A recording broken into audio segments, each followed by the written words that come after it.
নমস্কার। আজ অনেক দিন পর একটা আপনাদের সঙ্গে নতুন ব্লগ শ্যুট করব। আমরা সবাই মিলে এসেছি মামার বাড়িতে। আজ অনেক দিন হলো, প্রায় 3-4 দিন হলো মামার বাড়িতে এসেছি।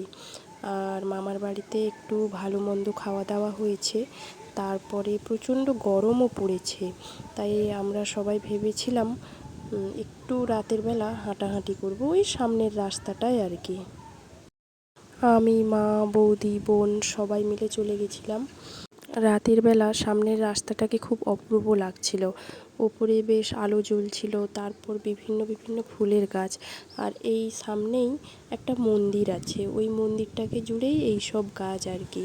বিভিন্ন রকমের পাতাবাহার গাছ আর বিভিন্ন বিভিন্ন গন্ধ ফুলের গাছ। মন্দির আছে মানে তো আপনারা জানেন যে প্রত্যেক দিন ফুলের প্রচুর প্রয়োজন হয় নিত্যানি পুজোর জন্য। তাই জন্য মন্দির চত্বরটা পুরোটা এইভাবে ফুলের গাছ দিয়ে সুন্দর করে সাজানো। তারপর একটু ঘোরাফেরা করে আমরা সবাই বাড়ি চলে এসেছি।